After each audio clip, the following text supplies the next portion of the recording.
And welcome to Geopolitics and Money, formerly known as Geopolitics in Conflict. Excited to be with you once again. But we are even more excited today because we have an interesting and great guest, and I consider him a friend. You all know me by now, guys. It's not a term I use very loosely. So it's none other than Mr. Jayant Bhandari. You have heard about him on my other channel. So we're going to do a brief intro and we're going to bring him into the studio and get on to the conversation. Okay, so who is Jayant Bhandari? Jayant is constantly traveling the world to look for investment opportunities, particularly in the natural resource sector, which is very interesting. We talk about natural resources all the time and the role that they play in geopolitics. So I'm very excited to dive into that. He worked for 6 years with U.S. global investors. And were you in San Antonio physically? No, I was living mostly in Vancouver, but I was visiting San Antonio quite often. Because we're in Texas here, so we definitely spend time in San Antonio. Let's see. Before immigrating from India, he started and ran Indian subsidiary operations of 2 European companies. Oh my goodness, you guys, it's late here. He's written on political, economic, and cultural issues for Liberty Magazine, the Mises Institute, which I'm a very big fan of, in the US and Canada and India. Casey Research, Acting Man, International Man, Mining Journal, Zero Hedge, which I'm also a big fan of, Lou Rockwell, Fraser Institute, Le Québécois Libre, Malden Economics, Northern Miner, Mining Markets, and he is a contributing editor of Liberty Magazine. Welcome to the show. Oh, great. Thanks very much for having me. Yeah. And you guys, by the way, if you want to read the full bio of Jayant, just go to the description below the video. There, we put everything there about the background of Jayant. So let's get into it because we got a lot to cover, and we don't want to waste time here. So, Jayant, I'd like to start. You are in finance, you are in investments, you know a great deal about the economy and so forth. How do you, in your opinion, how do you assess the state of the global economy given the turmoil that's going on? Well, it is a turmoil. Everything is changing very rapidly. There is a huge amount of volatility in the market. There's a huge amount of fear in the market.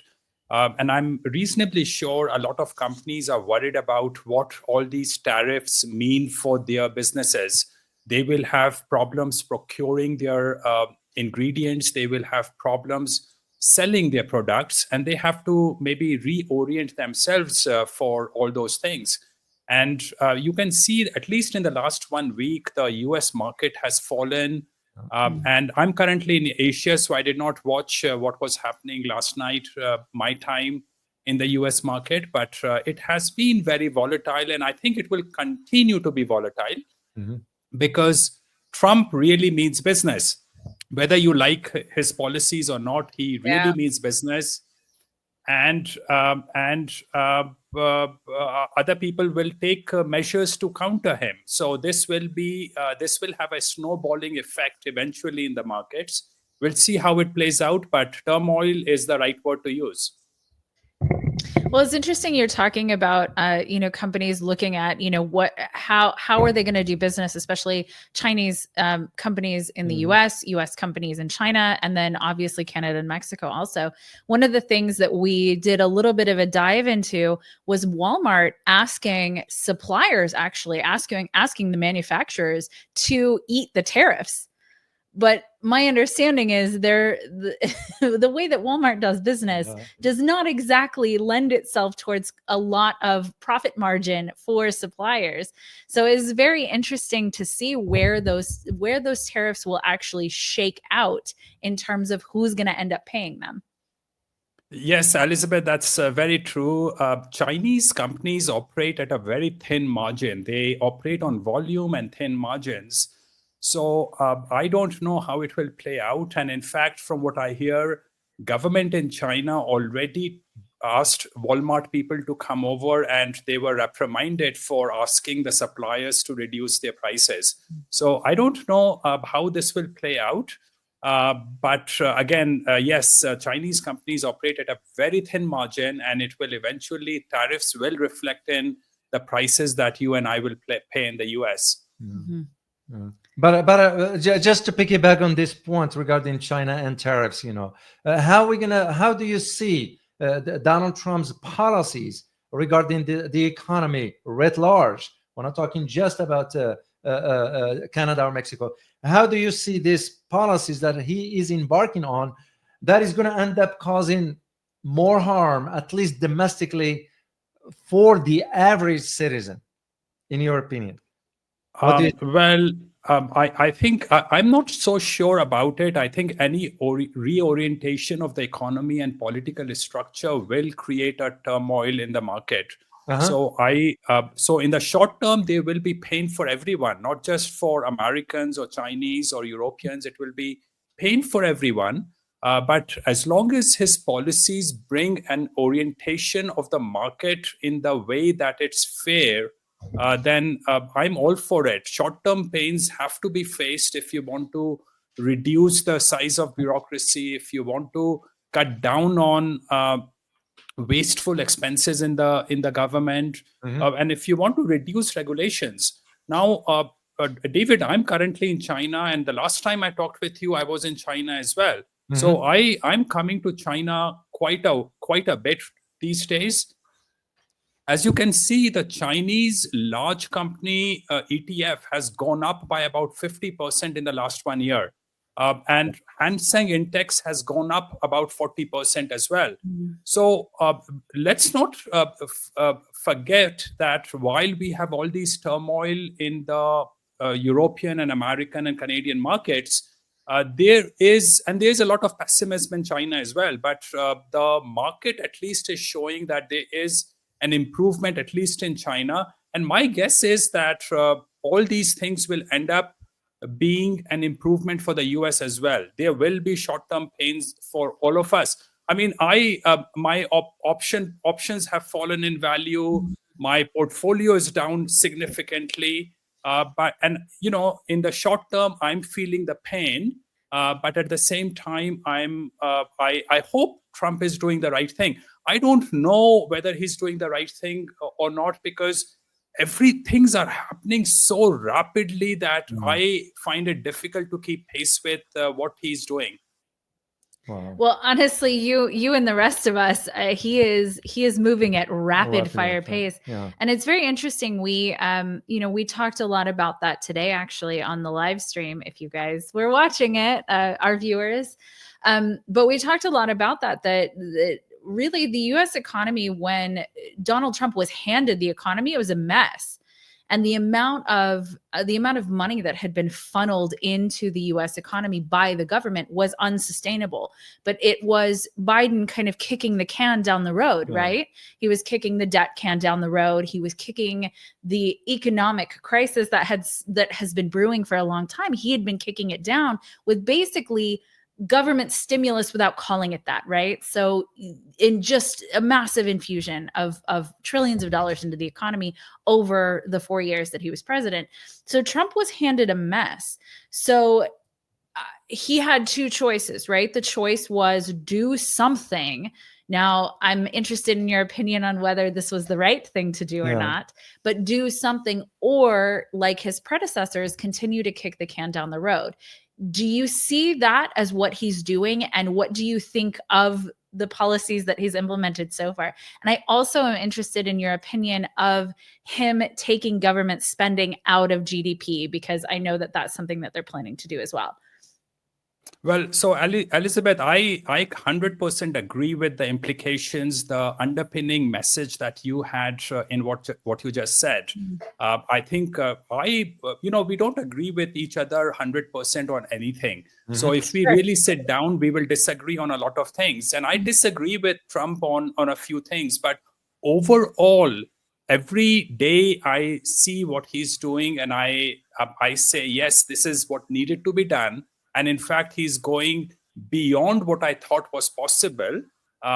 So I'm really impressed with the speed that he's doing. But again, because it's happening so quickly, I don't really understand fully the implications of his policies. because the problem with the tariff war is that you increase it by 50%, they increase by 75%, then you increase it by 100%. I don't know where it will all settle. But overall, I'm extremely happy. And I'm also very happy that America, if he stays on track, will start getting the respect it deserves back again. People around the world had started to make fun of America under Biden. And I think America deserves its respect because it maintains stability around the world. It's usually the peace broker between two countries, despite the fact that America is not a perfect country. No country is a perfect country. But America deserves its respect, and America deserves respect in the economic and trade situation as well. So if Canada and India or other countries impose unfair tariffs on America, whereas America does not do the same thing, I think Trump is 100% correct in imposing tariffs on other countries. And I'm saying that despite the fact that I'm a Canadian national. It is interesting what you said about other countries putting tariffs on the United States, because that's not actually something that's talked about here. So when the tariff is sort of in the general narrative, it's okay, well, so Trump is putting these tariffs on these countries for these reasons, without a real understanding that they're also doing that in certain sectors also. So there's the general trade tariff that, Europe has very low trade tariffs, so do we, but it depends on what it is, right? So if it is an EV coming from China, it's 100%. But if it's, whatever else, it's, I think it's like you may know the exact number, but I think it's like 1.25 or something like that. So I'm interested in your opinion on tariffs in general, because it seems to have been a very interesting strategy for him to come out the gate with. He has been talking about it for a long time, so it's not new. But what do you think the incentive really is? Because I do not believe that the fentanyl reason is the real reason that tariffs have happened. I believe those two are separate things. Now, do I believe fentanyl should be off the streets? Absolutely. Please get it off the street. But what do you think the real economic reason is that Trump implemented these tariffs? So I'm in the southern part of China these days, and I was driving around with a bunch of Chinese a couple of weeks back during my last trip, and the police had stopped us, and I asked him why the police had stopped me, and my friend who was driving told me that because the police saw a foreigner sitting next to him, he stopped me. And then he went on explaining to me that this is the area where the government is afraid of possibly being used for drugs purposes. And I was very shocked about it, because I thought in China you get capital punishment for trafficking in drugs. China is very strict about drugs. If I went out today and wanted to look out for drugs, as I could do in San Francisco and get those right away, here I would probably end up in prison very quickly and in serious trouble. So China is very strictly against drugs. So I am actually perplexed as well about this fentanyl issue being blamed on China. Now, I don't know all the integrities of what happens in the back room of politics, political offices. Maybe China is playing a dirty game. I don't know. But I was told by people that even if Chinese government didn't want it, Chinese ports are used for drugs trafficking because they are so efficient and so good. And because the Golden Triangle is just south of southern China, they find it logistically easier to transport through China, even if Chinese government didn't want it that way. So again, Elizabeth, I have no clue. I don't think Chinese government would necessarily want to send fentanyl to the US. But again, I know politicians are crooks, and what happens in the back room, I don't know. And maybe the US is twisting arms of China by claiming it to be fentanyl. And as you rightly implied, maybe Trump has something else which he can't talk about publicly.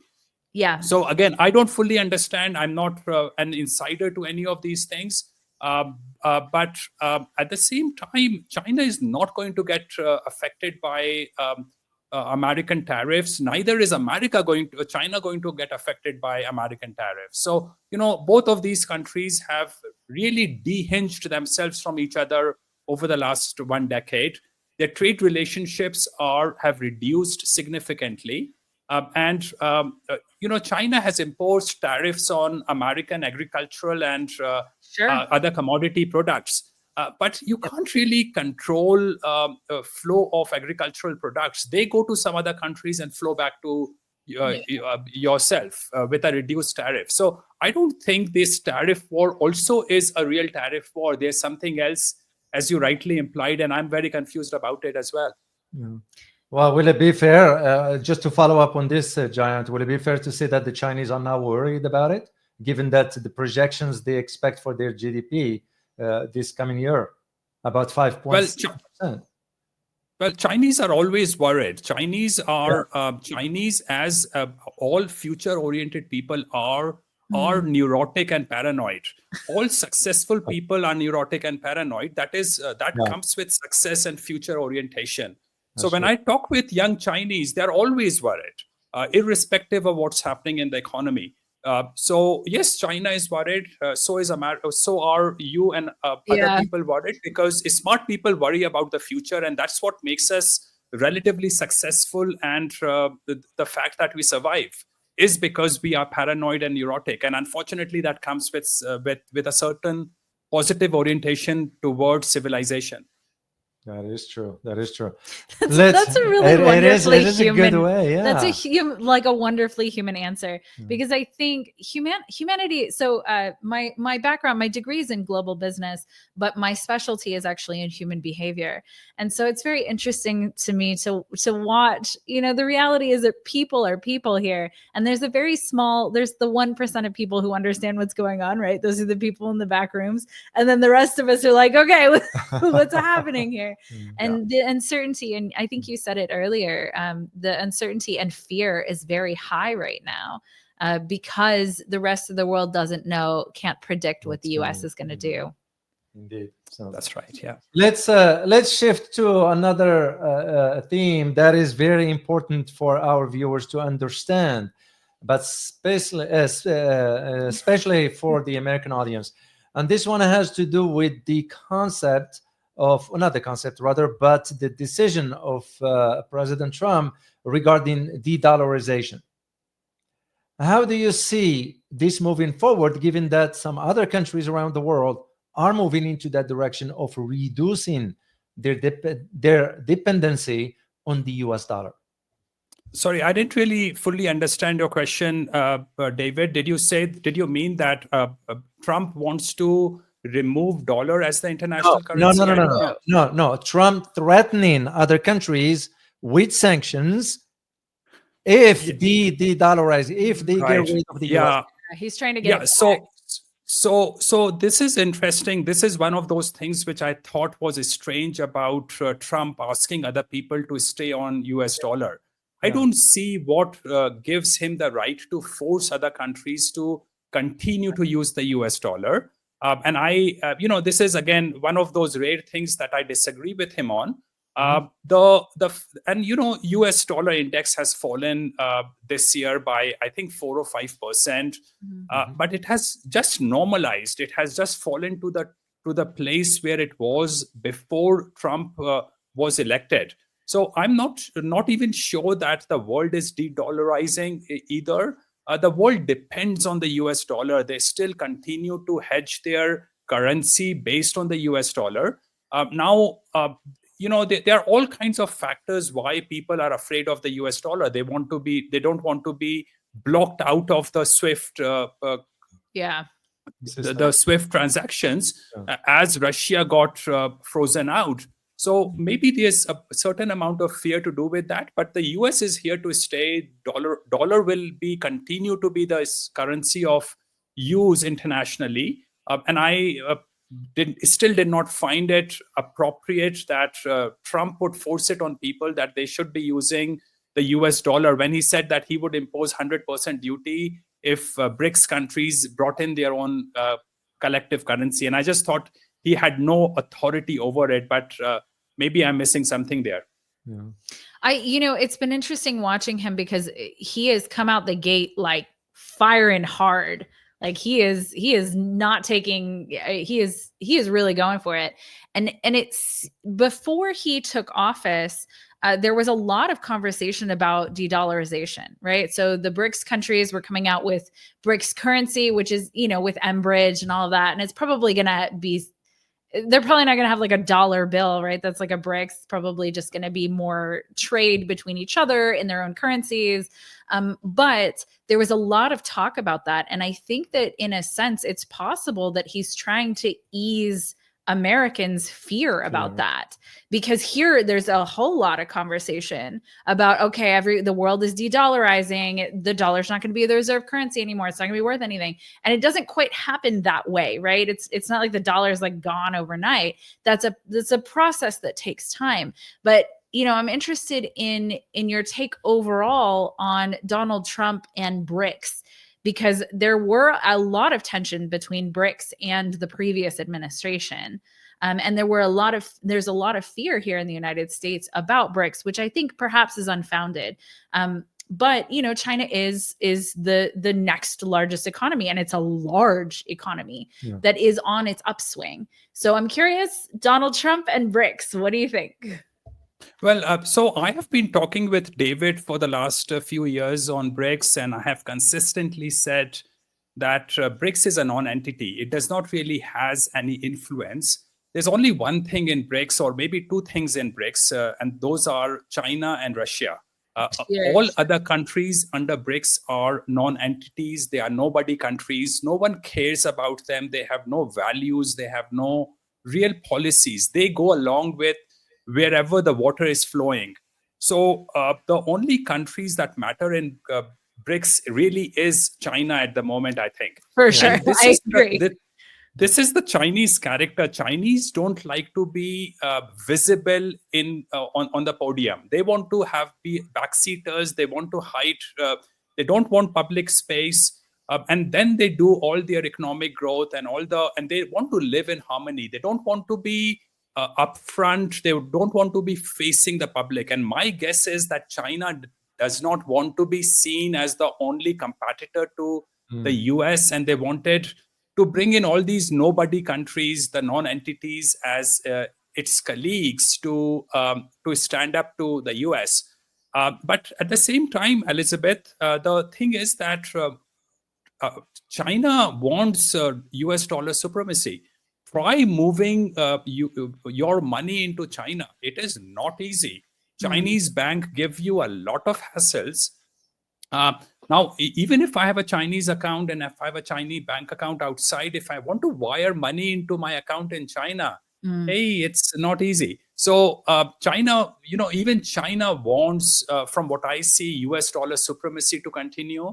And China is getting swap agreements with whichever country it wants. It has swap agreements with Russia, with Saudi Arabia, and it actually pegs its currency to the US dollar within a small band, as Hong Kong dollar does. So I don't see China wanting to get out of the US dollar either, because its own currency is not convertible. Yeah, I thought that was very interesting, because if you look at, the dollar used to be, I think, 80% of holdings, and now it's something more like 40%, but the yuan is like 3%. I mean, it is very, very low. And I don't see, and please give me your opinion on this, I don't see China aiming to change that. I don't see China aiming to make their currency like not even close. Yeah. Well, Chinese are very practical people, and sometimes when I hear geopolitical talk, I am more favorably inclined towards China. Now, the reason I keep coming back to China is because I see a huge amount of growth and stability in this country. I think we should really think about the agitation we impose on China, by talking too much about Taiwan and Hong Kong and things like those, because the problem with asking China to become democratic or to recognize Taiwan as a separate country is that it risks destabilizing China internally, and China does not want that. So if you were on the seat of Xi Jinping, would, even if you were all in favor of Taiwan going independent, would you want that to happen? Would you accept that? Because if you did, then so many parts of China would then start asking for independence as well. So, and it would destabilize the country. And I tell you, Elizabeth, China today is like the America of the past. It is inexpensive. The quality of its stuff is very good. It is extremely safe. And I enjoy when I go driving around in China. Of course, I can't drive myself, but when I go driving around in China, I sometimes forget that I'm not driving in the US because the infrastructure is great, actually without potholes. So I hardly ever see a pothole in China. Yeah, I was gonna say maybe it's better than here right now. It is actually, it is, and I tell you, even in very isolated places, you have really well lit tunnels. I almost never see a pothole. Of course, people don't drive as well as they do in the US, but then in San Francisco, people don't necessarily drive too well either. So the driving is improving in this country, but the thing is that there are a lot of good things about China, and everything is cheap. It's just extremely cheap. I pay probably, I would say, 1/4 of what I would pay in San Francisco. So go ahead. No, go ahead. So it's interesting because, you know, we talk about cycles, right? So I think Ray Dalio did a phenomenal job with the cyclical nature of empires. And so we talk about that the United States is unfortunately at the decline, right? We're in the decline phase. We're in the very last stage of the empire cycle, whereas China is on the rise. China, like you just compared China where it is right now to the United States when it was on the rise, when it was in that place. And it begs an interesting question for the United States, because when the British Empire fell, we looked at, you know, a large portion of the globe being part of the British Empire. And we joke that most countries' independence is from Great Britain, right? Most countries' independence days are from British rule. So the United States at the end of this cycle has a couple of choices, right? Does it just completely fail and lose all of its control is probably a good word, but influence, whatever word you'd like to use? Does the United States lose all of that? Or what does the United States do as it's in that decline and as it's watching China truly rise in that way?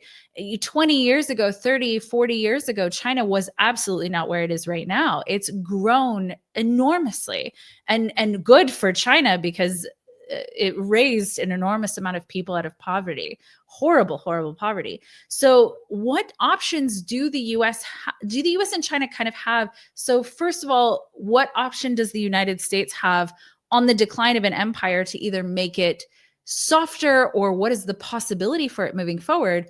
And then US-China relations, because it's starting to do a teeter-totter thing, what is a possible future for US-China relations that you see maybe coming?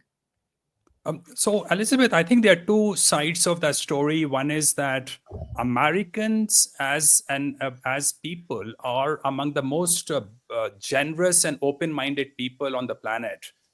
So if Americans were given the right information about China, they would very likely embrace China. I talk with my friends, and most of my friends roll their eyes when I tell them about how good China can be. Now, Elizabeth, maybe later tonight or tomorrow, I might get into trouble with the Chinese government, and then I might change my perception about China.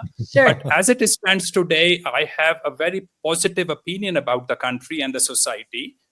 And when I tell my friends about China, they either roll their eyes or they say that, hey, I got followed by the police in China, or I might get arrested. This is what my friends tell me, and that's completely erroneous. Chinese government, and I understand it's not a democratic country. It is still a developing country, but it is not a paranoid country. I never faced paranoia from the Chinese government people the way I felt, let's say, when I traveled in Myanmar or Belarus or Russia.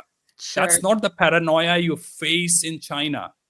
I think Western people through Western media should be given a more balanced opinion on China. Certainly. Yeah. Okay, and I tell you, I'm a libertarian, and most libertarians would normally say that, hey, I would rather have sacrifice economic growth, but not sacrifice liberty.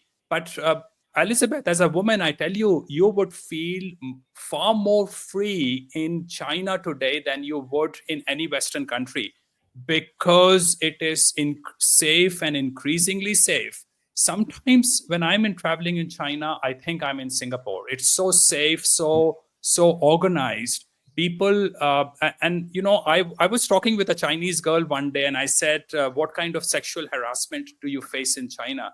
And her response was, why would anyone harass me? Oh, wow. Okay. So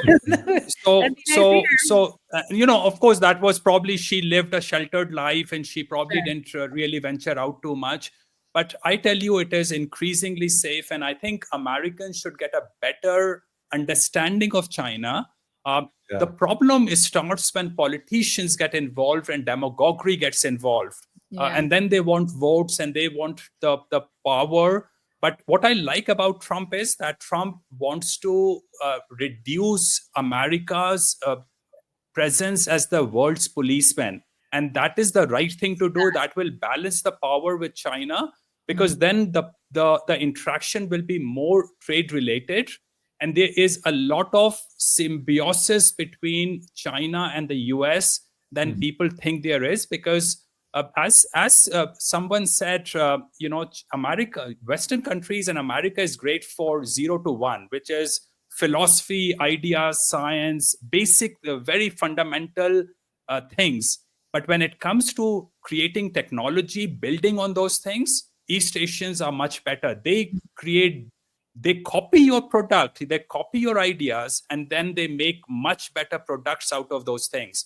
And I completely agree with that. I think China is doing, there's a very good symbiosis between the two societies, rather than a fight between the two countries on average person to average person basis. And also, to finish this off, an average Chinese love America. He copies America. He wants to look American. Yeah. So I went to China. I actually did corporate visits across China and South Korea because I thought I would be an expat. Like I thought that's what my career held, but it was about a decade ago. So I have not been to China recently. So this is of course my experience from a decade ago, which I'm sure has very much changed. And I was met with people wanted to touch my hair, and people were very interested and very kind to me when I was in China, for sure.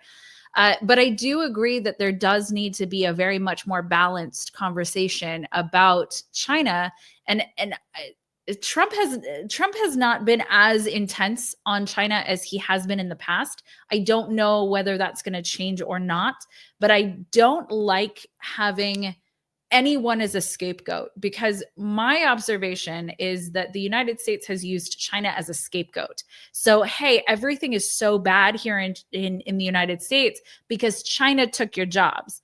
Well, that's not the truth. The truth is that US corporate interests found that it was cheaper, so they sent the jobs to China. That was not China did not go get that. So I think that there is a very unhealthy view, not only of China, but everywhere else in the world, because the United States is kind of isolated in the way that it is. It's not really, we have Mexico and we have Canada. on the very far ends, but the majority of the United States and the majority of the people who live in it are kind of isolated in their own way. So the majority of Americans don't actually know much about what's going on in the rest of the world by media and proximity. So I very, very much agree with that. But what do you think the United States can now do? Because I see the same thing as you in terms of Trump not wanting to be the police for the world anymore. I think that's very healthy. I think that's the right direction. But what do you see is the future of the United States? Well, you're talking about the relationship between China and the US, or just the future of the US? Just the future of the US, and then the future of China and the US. Well, this is my, I think the US continues to be the best country on the planet. It's a wonderful place with wonderful people, but degradation of the US is baked in the cake, and it is baked in the cake because close to 45% or 50% of American population is of people who are from the third world. Now, the third world countries are third world countries not because of their tyrants, etc., etc. They are third world countries because of the people they have. So those people carry the third world with them. When they come to the US, they participate in converting the US into a third world country. Now, those could be from sub-Saharan Africa, those could be from El Salvador, those could be from anywhere in the world, but they bring in the third world ways of lifestyle to the US, and they vote in ways which makes American politics more and more third world-like. Trump is just a fabulous change from that continual degradation, because he is doing things that America should have been doing and America should continue to do. Unfortunately, Elizabeth, Trump is in power only for the next 4 years. Yeah. And even then, elections are coming in November, and then there will be elections next year. And he will start facing pressures from the Republican Party, because again, the voters are demographic shift means that more and more voters of third world people kind are going to continue to influence American politics. So in conclusion, I love America. I think it's the best country on the planet, but the higher order factors are working against America. Trump will slow down degradation of the US, but degradation will pick up pace once he's gone, unfortunately. Yeah, I have very strong fears about that for the United States, but you're absolutely right. I mean, there's obviously I'm the product of immigration here. David's obviously the product of immigration here. But my mother is Polish and my father is American. So I feel like I have a beautiful best of both worlds. But there are, of course, brilliant people who are coming here, studying at university and really contributing to society. But I think the problem that people have with immigration isn't that, right? It's not the very smart people who are coming from Asia to the United States to learn and help the country grow. It is the people who are unfortunately coming with nothing or less than nothing, and the United States has had to support them. Well, I can agree with you, but I also think that bringing in the smartest people of the third world is not a good thing, because you deplete leadership from the third world societies by doing that. Yeah. And as a result, those countries start falling apart, and the poor people and less intelligent people start coming in as well. So you are better off acting the way East Asian countries do, which is to just have a moratorium on immigration, complete moratorium on immigration, even of intelligent people. Now, again, Elizabeth, I'm a product of immigration as well. But I came to North America not to help North America. I came here for myself because I was living in a shithole and I wanted to get out of it. So I would still say stop all immigration, but I would still come because I sought what was in my best interest. Mm-hmm. Yeah. Yeah, Yeah, it makes sense. It makes sense. That This makes is nothing. sense. If you can move up the ladder in life, then what's the point? So that's a good. That I agree with you, Giant. Well, and That's the honestly, point. I have a lot of friends from India. One of my bridesmaids at my wedding is Indian, and she was like, "I'm not going back." Well, I India was like, "Okay, yeah, India has more. I get I you." mean, I look at it just, and you and I, Giant, we talked about this before. Just the example of India in BRICS. Mhm. I'm one of those that I say India should not even be in BRICS to begin with. It's an interesting choice Yeah, for sure. I look at it also with these tariffs. I didn't even know till Mhm. Trump brought it up that India had much higher tariffs on American Yeah, products. absolutely. So wait a minute, India putting that much tariffs on American products? Mhm. That just didn't make sense to me. So yeah, it's one of those that I believe they shouldn't be in BRICS. They're just Yeah. straightforward. There is no ifs and buts, but that's how I see it. What do you think, Giant? Should India? I completely agree with you. A dead fish destroys the whole pond. Yeah, Yeah. India is a country that has really no values. There's no public policy.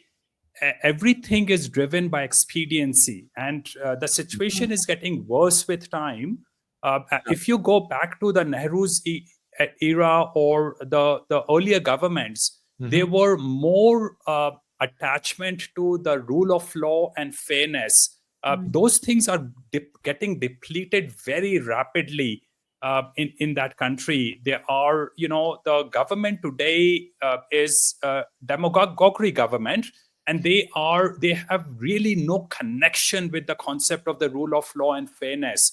And they have no values. So they will lean towards China when the time is there to lean towards China, and they will lean towards the West when there's time to lean towards the West.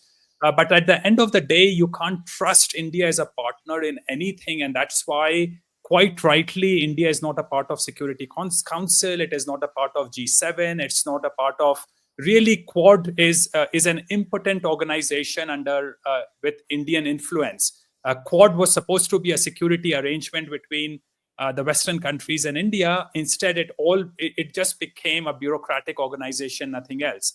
And similarly, China, any influence of India in BRICS will be the same as that of a dead fish in a pond. It will destroy the whole thing. And I think India will be an impotent participant anyway, because it has no values. The moment Trump said that you cannot give up on US dollar, Prime Minister Modi and India's foreign minister just accepted right away that they would continue to use the US dollar. They would not use BRICS currency. They have no spine. They give in very quickly. Yeah, I do believe that, Giant. I followed that particular decision very closely. And I remember I did a video on that one saying that is now India doing the US bidding? And that is the reason why they maintain, the US wants them to stay, in addition to being pulled into a Quad. All this have the sole purpose of ensuring that India will do the bidding for the US. That was just my opinion. I could be wrong, but that's how I see it. And India removed tariffs on American products the moment Trump asked it to. I would have been, if I really believed in those tariffs, I would have done what Europe and Canada is doing, which is to fight back. India has no fighting power. It is just a spineless country which gave in a microsecond after Trump said India was charging too high a tariff on American products. Well, unfortunately, India doesn't have infrastructure. India has a large population, but they're a relatively small economy, I believe, for the population that it has. And instead of, unfortunately, I mean, I've also been to India. I went to a very, very close friend's wedding in India for a few weeks, and I traveled around, and it was an interesting experience. It was certainly positive, and there were certain negative aspects of it as well.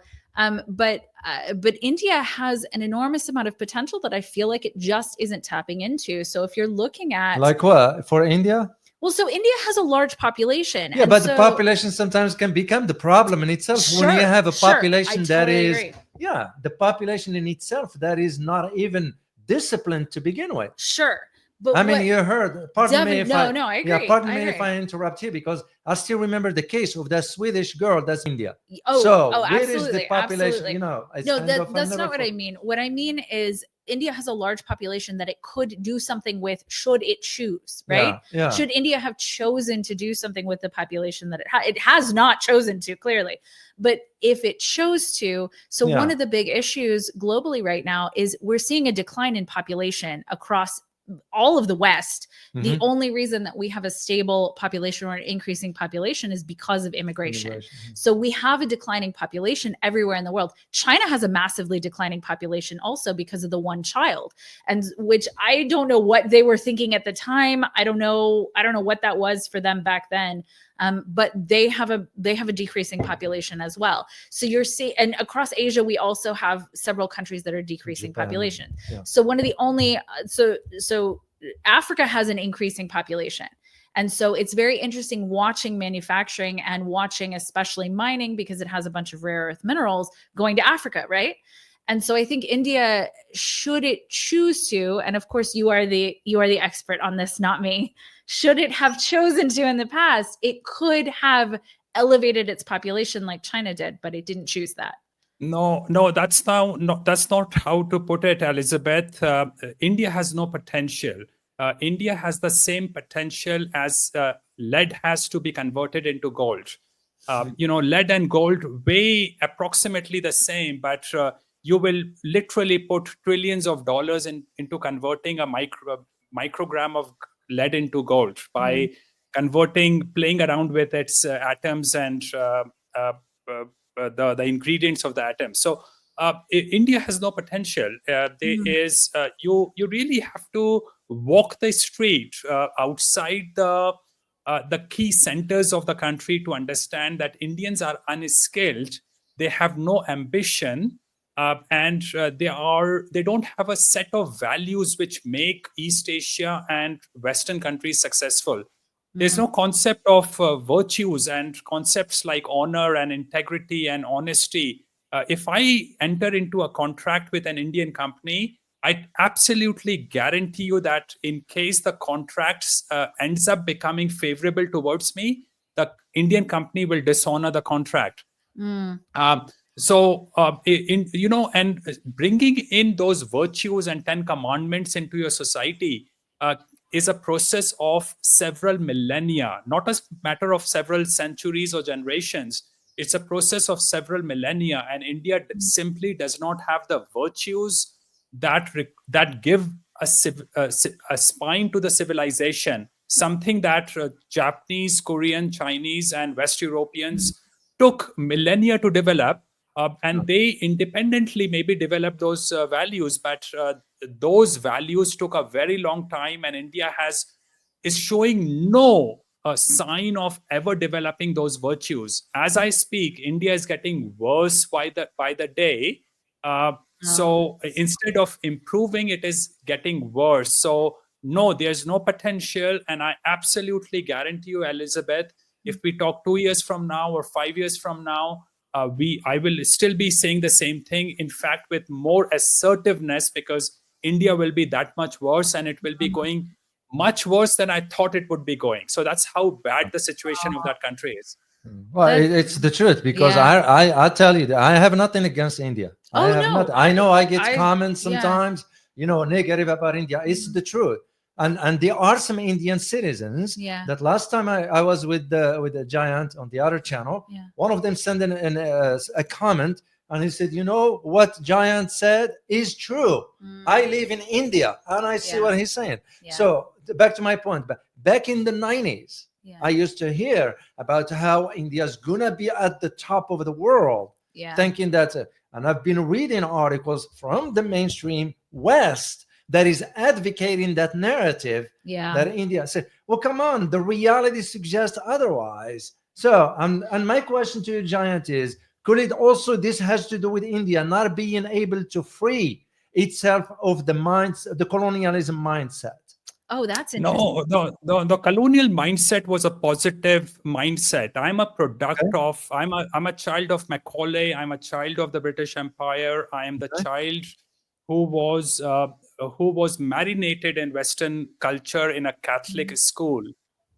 So whatever goodness that you see in India is what I called a Christianized Brahmanism. Um, because Interesting. that country by itself has no set of values. It has nothing that it really believes in except money and sex. So the humanitarian civilizational values came to India from European countries. So I prefer to have that westernized mindset rather than the local mindset. And Elizabeth, I might even say that, yes, I completely agree with you that India is one of the poorest countries on the planet. And in fact, if Africa were a country, I think Africa would be a richer country than India is. So India is a really a cesspool, which somehow, because of how the media has presented India, does not look like it. Because they are some of the best Indians have decided to move to the US because India is just such a dysfunctional place that no one with half a brain would want to live in India. The best of Indians have moved to the US, which might give you a feeling that India might not be that bad. But India is, on average, worse than Africa is, and probably worse than sub-Saharan Africa as well. But I haven't looked at the numbers recently, but that's how bad it is. Look at you. You were mentioning mining. People prefer to do mining in Congo, in Zimbabwe. Which is insanity. I mean, it's not like those places are stable. But no one wants to do mining in India. Have you ever heard of? I mean, I have worked for American and Canadian companies wanting to invest in India, and we always hit a roadblock and we give up. That's how bad that country is.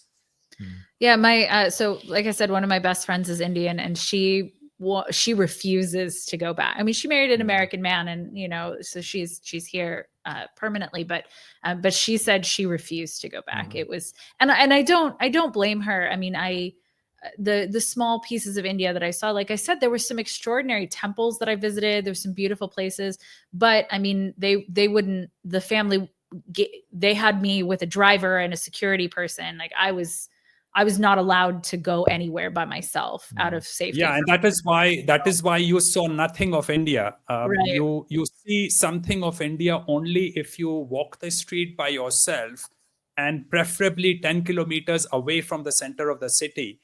That's when you start really understanding the city. I should respond to your earlier question about what is holding back India. Elizabeth, if you talk with an average Indian, he has no passion, he has no vision for his life. He just wants to have money to live a hedonistic lifestyle. So unfortunately, he is not driven by any values, and he has no vision for himself. In fact, if you want to get married in India, it is not unlikely, and more likely than not, you will be asked a question, how much bribes you collect. So they have no values which tell them that, hey, collection of bribe is not the right thing to live a life. But all they care about is money. So an average Indian, or I would say 99.99% Indians are only interested in money and sex. And they have no other civilizational interest. They have no interest in the society. And in fact, what I've seen, Elizabeth, in China, in Cambodia, in Vietnam, in East Europe, is that when people become richer, they want to contribute to making their society better. Yeah. That's the exact opposite is the case in India. The richer they become, the more antisocial they become, because they derive sadistic pleasure from keeping poor people poor and wretched. So, and that is again a factor which keeps telling me that the future of India is far worse than I think it would be. Wow, that's a reality. That's awful. Well, so should India leave BRICS? I vote for it. What do you think? Should India leave BRICS? No, because out. Well, yeah, they should kick India out, but India will never leave BRICS because it works in favor of the demagogues of India to claim that it is a part of an important organization like G20 or Uh, Quad or BRICS. And Indians, while they might be pooping in the open, would then feel very proud that India has moon mission and India is a part of BRICS and etc. etc. So this is all demagoguery, and Indians are very prone to falling for delusions. They make up all the fancy stories while they have nothing. They have no running water, they have no running electricity, they have no toilets, and then they want to feel proud about being in these useless organizations or useful organizations which they make useless because they have no value structure. But for the benefit of China, I congratulate them that there's a long mountain range dividing India from China, uh, because that stops the inflow of immigrants into China, which could happen at one point of time, despite the fact that China does not let any immigrants come in, refugees come in. Yeah, that's a very interesting take that China has. I mean, it's not just China, other Asian countries have it too. I mean, try and immigrate to Japan. It's ridiculous. Doesn't work. It doesn't work, right? They're not interested in immigration. And here in the Western world, though, there is an enormous push for accepting immigration. And so that's a very interesting mindset difference. Because Elizabeth, I think, again, I go back to what I said earlier. Europeans and Americans and Canadians are very generous-minded people. They are very open-hearted people, and they are extremely kind, compassionate, and tolerant. And they project their personalities on outsiders who don't believe in the same values. The other people are tribal, and Western people are too open-minded for their own good. And unfortunately, I think because of the history of Europeans, because they intermingled, they brought in too many outsiders in the past. They had no other alternative but to continue doing that, whereas East Asians did not do that. Japan, Korea, China are almost 99 to 99.8% made up of local people. A lot of workers in China, in Japan, are Chinese. The illegal workers are Chinese. So even when Japan bring in outsiders on temporary basis, they bring in people who are more compatible with them culturally than people who are totally incompatible. So if a sub-Saharan African or an Indian wants to immigrate to China, forget it. It's not going to happen. That's very, very interesting. And I think you're right. I think it's a fundamental mindset difference. And I do think in the Western world, unfortunately, there isn't much education as to what the rest of the world is like, and what the values that the rest of the world holds are. And I do think that that's a fault of the American school system. At the very least, if not American media. Well, Elizabeth, the thing with kind-hearted, good people is that they have an handicap understanding low-quality people. So extremely intelligent people fail to understand what stupidity is, and good people fail to understand what evil is. So that is certainly a part of it. But I agree with you that political correctness has been a hindrance for Western people to understand the world. When I was in the UK 30 years back doing my post-graduation, people understood the nature of the third world much better.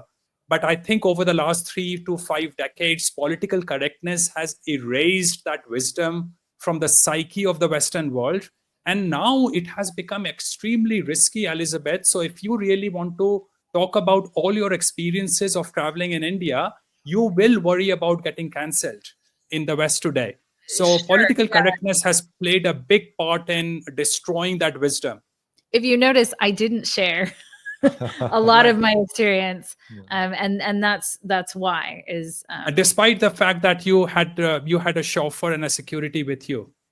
Yeah, that is absolutely, that's despite it. I was in a part of India that was not tourist based, so there were I was the one in this large town, so it was a very interesting experience for me. But I was safe and protected, and the family was fantastic, and everyone around the family was fantastic. But the rest of my experience was was very interesting, including my flight into into the city that I went into from New Delhi was very, very interesting. I'd never been on a plane that was in that state before.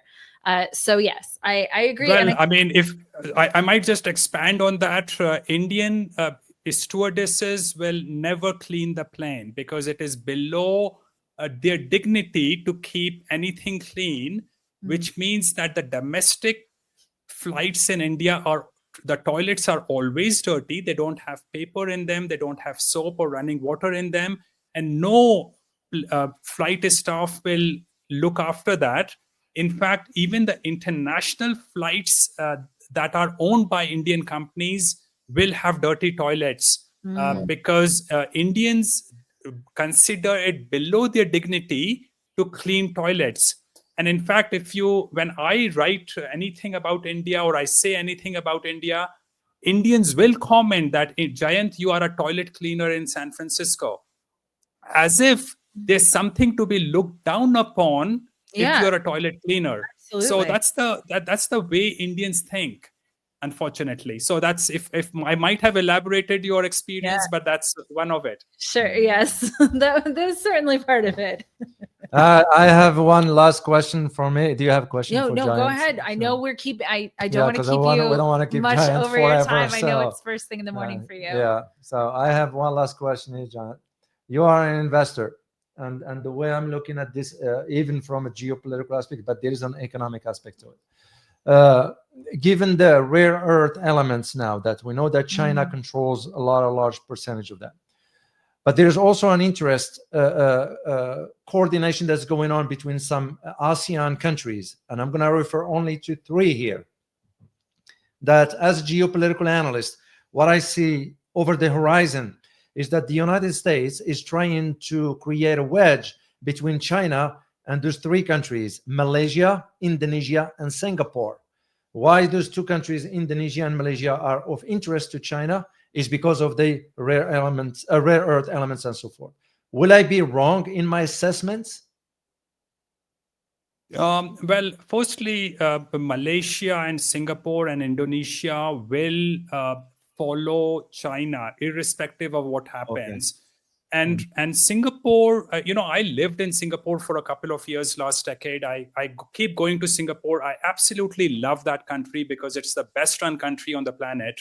Singaporean politicians, if you listen to some of the Singaporean politicians, they are some of the best educated politicians in the world.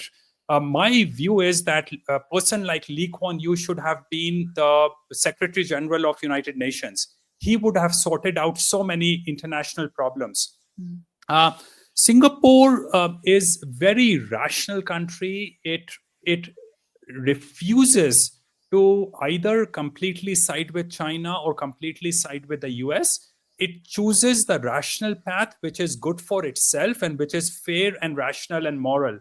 So Singapore is not going to become a participant in politics between China and the US. And I think the same will be likely the case with Indonesia and Malaysia, because they benefit from China more than they benefit from the US. Both of them are big suppliers of natural resources, and China is the consumer of those, particularly coal and nickel. So those countries, I don't think, want to move away from China. But also, Malaysian and Indonesian economy is doing better to the extent that there's a Chinese participation in those countries. So I doubt if a wedge is possible to be created between China and Indonesia, Malaysia, and Singapore. Wow, very, very, very interesting. Yeah. And one thing about natural resources, I don't know how it will all play out. Commodities are commodities because they find their way around the world. So if China does not put restrictions on exports to the US, those commodities, rare earth metals, will find their way through other countries. As you can see, oil price went up when Russia-Ukraine war started, but then oil started flowing to Europe through different channels.